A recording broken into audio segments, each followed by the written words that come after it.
¿Qué tal? ¿Cómo estás? Bienvenido, buenas noches. Vamos a charlar durante esta hora que tenemos de programa, como todas las semanas, acá en 24/7, Canal de Noticias, acerca de varios temas.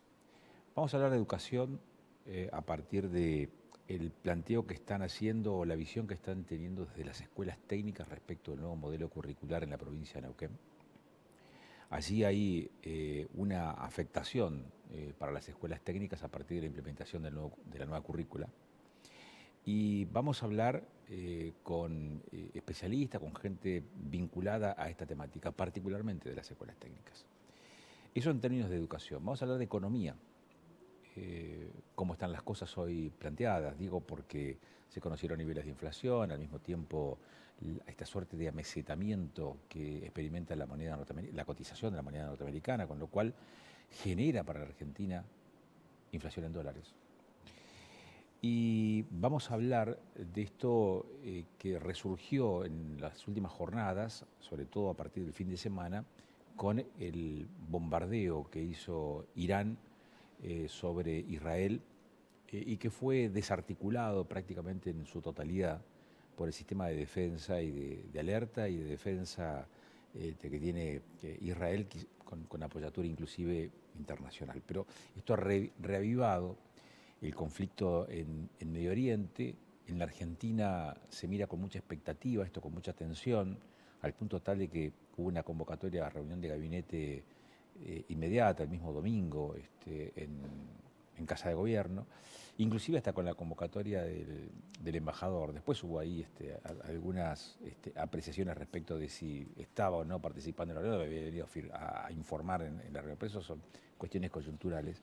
Lo que sí es cierto que la Argentina mira esto con preocupación por los antecedentes que tiene, por los hechos más o menos recientes. Los antecedentes, estamos hablando de nada que resulte desconocido para nosotros, atentados a la AMIA y a la Embajada de Israel hace ya 30 años implica, digamos, una mirada siempre atenta respecto a esta temática y sobre todo porque recientemente se había conocido el fallo de la Cámara de Casación en donde la justicia de nuestro país considera a Irán como un Estado terrorista.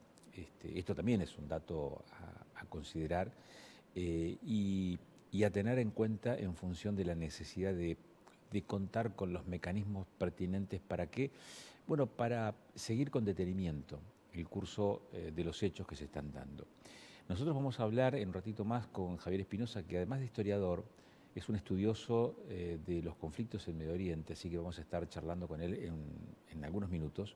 Pero antes vamos a saludar al cónsul honorario en la Patagonia, el cónsul honorario de Israel en la Patagonia, Hernando Grossman. Hernando, buenas noches, gracias por acercarse y por, como siempre, por charlar de esta temática. ¿Cómo recibió la noticia el fin de semana? Un placer estar contigo de nuevo y con toda tu audiencia y el equipo. ¿Cómo recibió la noticia el fin de semana?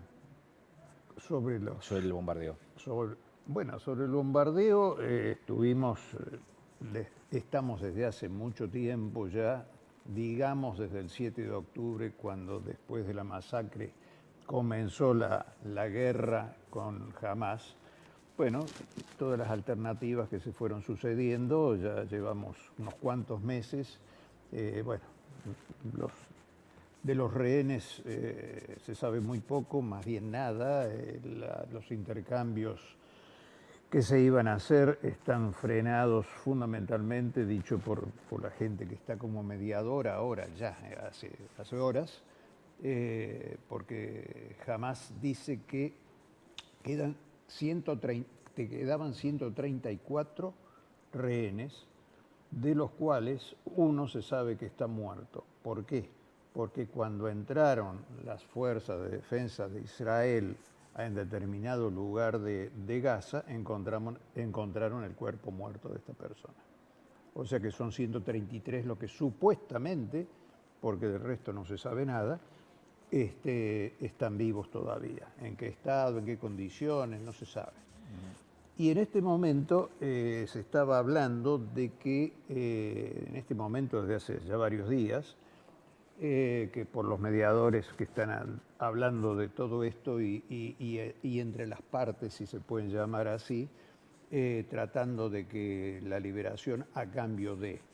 Con esto, ¿cambia sustancialmente esa posibilidad de liberación de los rehenes? ¿Con lo de Irán? Con lo que pasó ahora, sí. No, yo pienso que no. No, no tendría por qué. A ver, Hamás es una parte de Irán, igual que Hezbollah. Está financiado, se le ordena lo que tiene que hacer en gran parte por Irán, se lo mantiene económicamente. Bueno, hay una conexión absolutamente. Los llamados proxies, últimamente, que salió de moda esa palabra, llamémosle Hezbollah en el norte de Israel, en el sur del Líbano, el Yemen con los Hutis y Hamas en Gaza. Bueno, estos proxies reciben instrucción militar, armamento, muchísimo dinero, etcétera, etcétera, ¿no es cierto? Bueno, yo creería, no lo sé, por supuesto, yo creo que son muy pocos los que pueden llegar no a saberlo, sino por lo menos a imaginarse, si esto puede o no detener hasta este momento las negociaciones, entre comillas, de los mediadores que hay entre Israel y Hamás. Han dicho que las negociaciones hoy, por ejemplo, están detenidas porque Hamás no quiere. Primero dice que se pensaba en 40 rehenes a cambio de presos que están en Israel, condenados por asesinatos, por bombas, por lo que sea. Pero se hablaba de 40 a cambio de no sé cuántos de ellos, muchísimos. Pero sucede que ahora Hamás dice que no hay más de 33 en su poder y que el resto ni saben quién los tiene, ni dónde están, ni si están vivos o no. O sea que es algo monstruoso. Claro, Hernando, acá hay residentes en la región, en la Patagonia, que tienen familia en Israel. Sí, yo mismo. ¿Cómo es ese contacto con el entorno familiar que vive allá? Y me imagino que es un contacto diario, pero sí, por teléfono. digo, ¿cómo se administra la angustia? Es difícil, es difícil para ellos fundamentalmente. Para el resto de nosotros es angustiante, lo mismo o mucho peor, por supuesto, los familiares argentinos o de otras partes del mundo que tienen los rehenes que no saben si viven, si en qué estado están, nada. Pero bueno, son situaciones que ya llevan muchos meses y que se van tolerando, digamos. No hay mucha otra forma de hacerlo, más que ver cómo están, si necesitan algo, en qué situaciones se encuentran. También es diferente la situación de quienes tienen rehenes, por supuesto, y es decir, rehenes familiares en Israel, y otros que no tienen rehenes, pero están en ciudades que están mucho más expuestas a los bombardeos. ¿Cuál es son permanentes. Claro.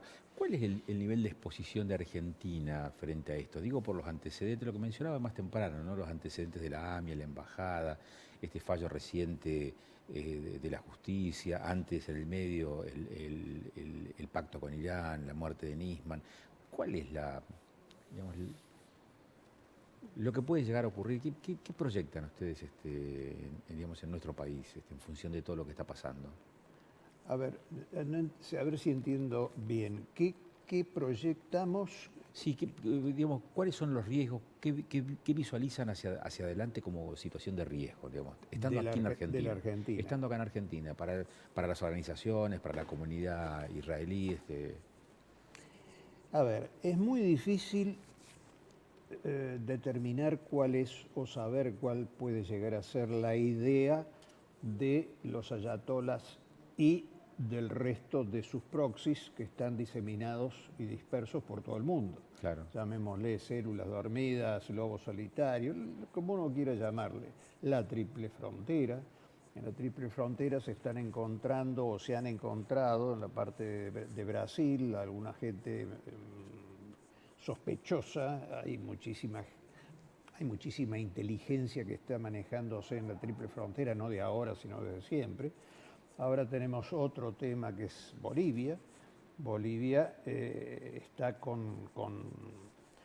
está en forma directa concatenada, digamos, con Irán.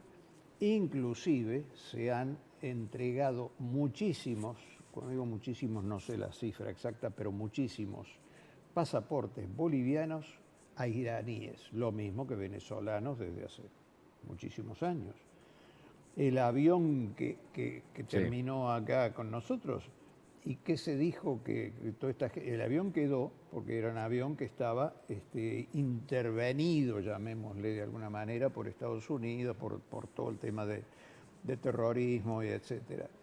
Los que lo tripulaban, que según nos decían a nosotros, eran aprendices de pilotos, o sea, los estaban entrenando a los 16 iraníes que venían ahí adentro. Bueno, o sea que la situación es complicada para nosotros y para el mundo entero. A ver,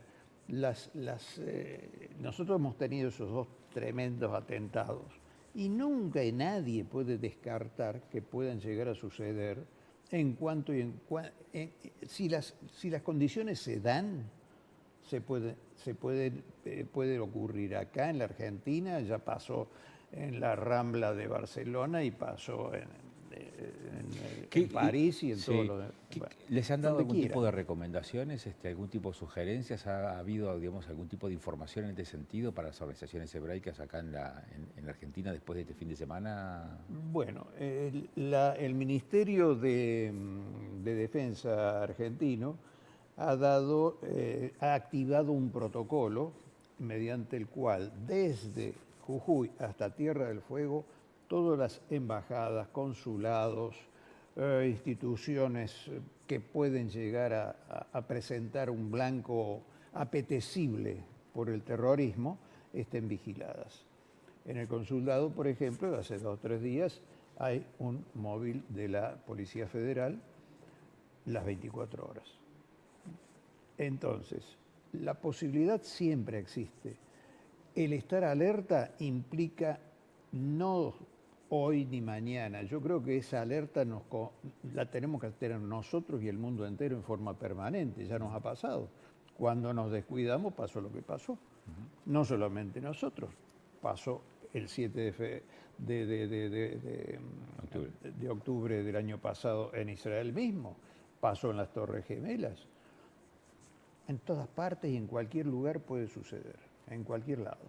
Bueno, nosotros en este momento y en la Argentina, no sé si somos un blanco tan importante o más fácil de atacar que algún otro país del mundo.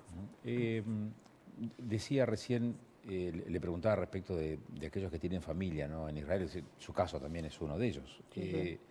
¿Esto implica que se esté pensando, diagramando quizás el retorno, el regreso de aquellos que están allá, o se confirma, se ratifica la permanencia en Israel, aún en esta circunstancia? Bueno, yo no, dentro de lo que yo conozco y de mis familiares y de otra gente conocida y amiga, ninguno ha manifestado el deseo de volverse, sea argentino, o sea uruguayo, o sean franceses. Pero bueno, puede ser que algunos tengan esa intención.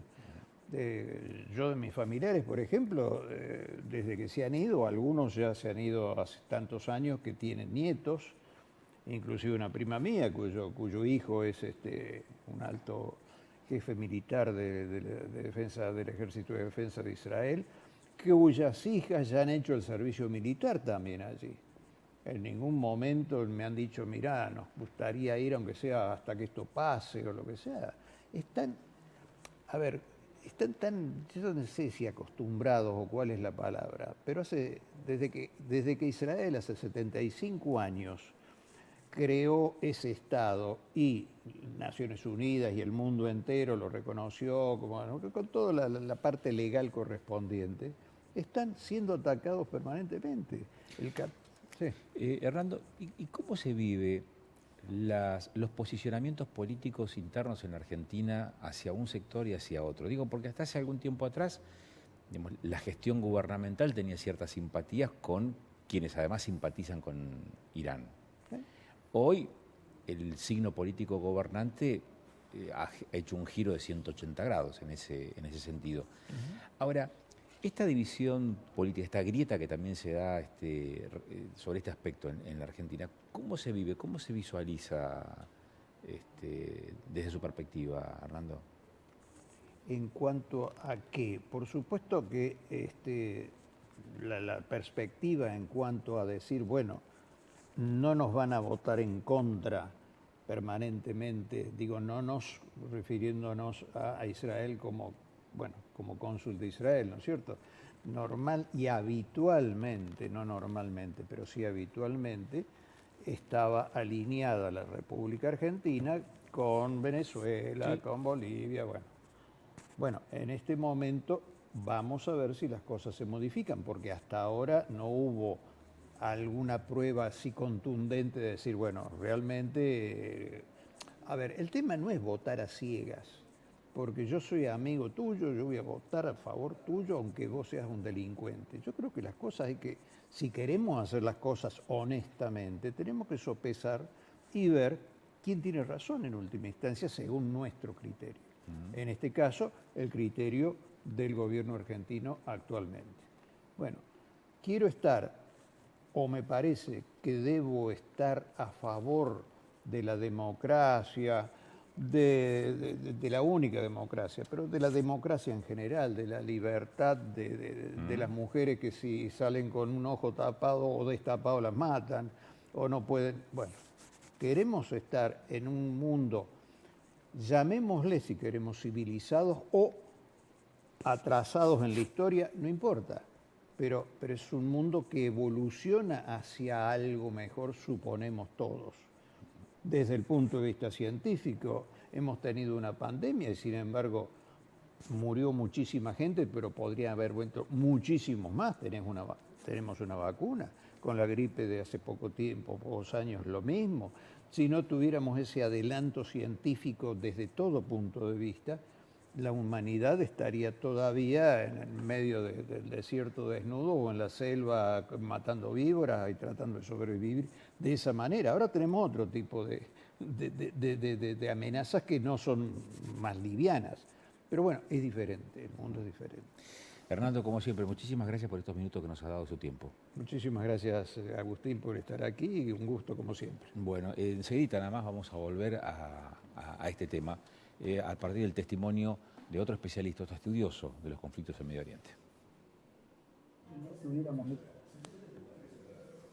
Fuera de la ciudad de Cipolletti, sobre calle Maestro Espinosa. Sus áreas comunes cuentan con ingresos tanto peatonal como vehicular, calles y veredas asfaltadas. El ingreso-egreso se genera mediante portones automáticos corredizos y cuenta con una seguridad privada, red eléctrica subterránea, red de gas natural, sistema de riego automatizado, cloacas y agua. Casas de la Falda, 100% financiado por Autocrédito Fideicomiso, en pesos hasta 60 cuotas.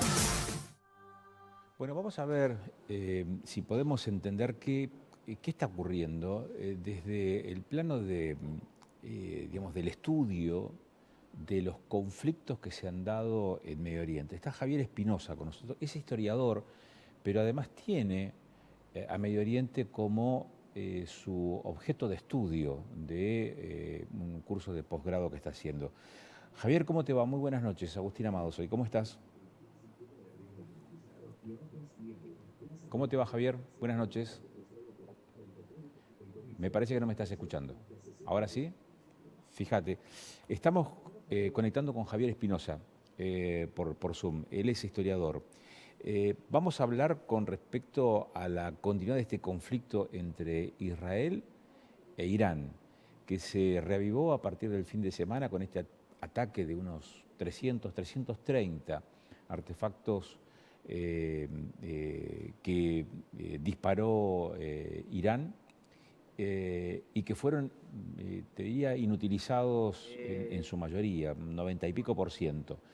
Solamente generó un caso de una niña herida producto de ese ataque masivo. Pero claro, esto puso de relieve el conflicto en Medio Oriente, un conflicto que toda la comunidad internacional está siguiendo atentamente por estas horas y que en la Argentina, bueno, lo contábamos hace algunos minutos atrás, motivó rápidamente también un abordaje de esta temática a partir del gabinete y lo que se dispuso en la reunión de gabinete el fin de semana mismo, consultas con la cartera de defensa, también con la embajada de Israel en la Argentina. A ver si está Javier Espinosa. Javier, ¿nos estás escuchando? ¿Qué tal? ¿Cómo te va? Buenas noches. Agustín Amado soy. ¿Cómo estás?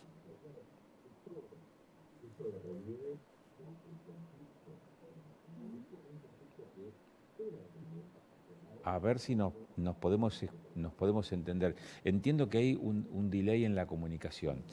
Javier, si me estás escuchando, ¿qué me podrías llegar a decir respecto de por qué este conflicto entre Irán e Israel?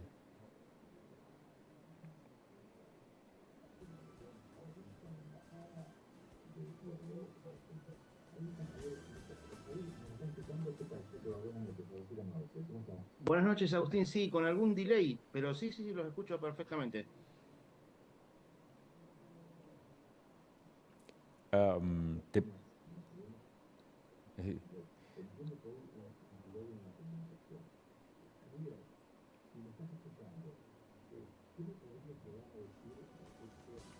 a ver.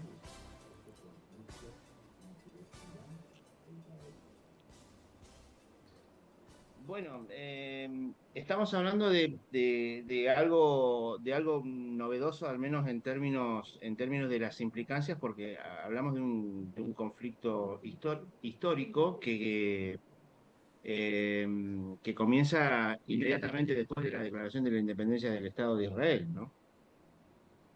Hola, hola. Nosotros te escuchamos bien, Javier. Así que continúa nomás con la explicación de por qué este conflicto. Ah, bien, lo vamos a llamar por teléfono, Javier, porque es muy, muy grande el delay que tenemos a través de la comunicación con audio y video, y vamos vamos a partir de la llamada telefónica poder solucionar esa diferencia temporal que tenemos, ¿no? Sobre todo para poder entender por qué se dan estas circunstancias y por qué se da entre Irán y qué representa Irán en Medio Oriente, qué representa Israel también en Medio Oriente y cuáles son las implicancias internacionales de todo esto, porque detrás de todo esto hay posicionamientos de las grandes potencias en este conflicto. También están en juego las posturas que han adoptado tanto los Estados Unidos como otros países de Europa alineados con Israel. Y por otro lado, algunos países como Rusia o China respecto de Irán, así como países latinoamericanos que también han expresado su postura respecto del tema. Cuando hablamos con Hernando, hablaba él como cónsul honorario de Israel en la Patagonia acerca del otorgamiento de pasaportes bolivianos a personas de nacionalidad iraní. Y eso podría llegar a tener algún tipo de implicancias. Ahora sí creo que está en línea. Javier, creo que ahora resolvimos el tema del delay. Contanos, ¿por qué este conflicto entre Irán e Israel? Bueno, hablaba de lo novedoso que veo en este conflicto tiene que ver con que por primera vez entre Irán e Israel va a haber un enfrentamiento o un enfrentamiento militar directo, ¿no? Desde la declaración de la independencia del Estado de Israel y las sucesivas guerras que vinieron después, operó con interpósitas organizaciones, ¿no? Como Hezbollah, apoyando a Hamas, diferentes organizaciones armadas, ¿no? Bueno, y nosotros de un modo u otro estamos íntimamente relacionados con esa crisis porque fuimos víctimas de dos atentados en el 92 y en el 94, ¿no? Ahí estuve viendo que el cónsul hizo algunas apreciaciones respecto de condicionantes ante una pregunta que vos hiciste acerca de lo que podría suceder y demás, y bueno, obviamente que son hechos internacionales que a nosotros nos afectan de diversos modos. obviamente, después de la revolución islámica en el 79, el lugar que ocupa ahora Arabia Saudita, antes de esa revolución lo ocupaba Irán, porque era el principal socio de Estados Unidos ahí en la región. Y después cambió absolutamente con el gobierno de los ayatolás, como para empezar a decir algo, ¿no? Claro. Estamos hablando de conflicto que tiene raíces económicas, que tiene raíces religiosas, culturales. ¿Cuál es tu impresión de esto, Javier? Bueno, a ver, es muy difícil, sobre todo particularmente en la región, porque a veces la frontera es la distinción entre conflicto de origen religioso o político es imposible, porque las fronteras son difusas, ¿viste? Y al mismo tiempo también, frente a un panorama tan complejo desde lo ideológico, desde lo político, es pertinente preguntarse por los riesgos conceptuales que implica cuestiones terminológicas, no sé, hablar Medio Oriente implica también posicionarse desde una perspectiva, es decir, Medio Oriente de qué, obviamente de los europeos que ven su camino hacia Occidente. La región, los pobladores de ahí del lugar se refieren de otro modo, de Al-Magreb desde Egipto, donde ven que se pone el sol, y Al-Mazraq hacia el este. Pero bueno, teniendo todo en cuenta esas cuestiones, nos vamos a referir a Medio Oriente en general como para simplificar el asunto. Mira, no había escuchado esta apreciación de que Medio Oriente también es una toma, definir esa área como Medio Oriente también es una toma de posición. Interesante lo que acabas de aportar, porque lo tenemos tan naturalizado, tan incorporado, que no nos hemos cuestionado respecto de a qué obedece esa forma de describir, de referenciar la región, ¿no? Sí, obviamente, porque sin lugar a dudas lo más complejo en este conflicto es mantener el equilibrio al usar palabras con alto contenido político, ¿no es cierto? Entiendo. Si tuvieses que hacer alguna apreciación respecto de cómo va a evolucionar esto, porque se está hablando respecto de la reacción de Israel, pero no se sabe cómo, cuándo, de qué magnitud, cómo puede llegar a ser esa reacción, cómo condiciona el contexto internacional a cualquier tipo de reacción frente al ataque del fin de semana. Sí, es pertinente por ahí hacer esa salvedad respecto de que las acciones que encabeza el Estado de Israel no necesariamente reflejan el pensamiento de la gente que vive ahí. Estamos hablando de política exterior y en esto hablamos de intereses de Estado, que no necesariamente tienen un correlato con la población en general, aunque afecte de manera positiva, como nos sucedió a nosotros en los atentados a la Embajada de Israel y Gaza. En términos de consecuencias, me parece que las superpotencias ahora están haciendo un gran empeño en tratar de morigerar todo esto, ¿no?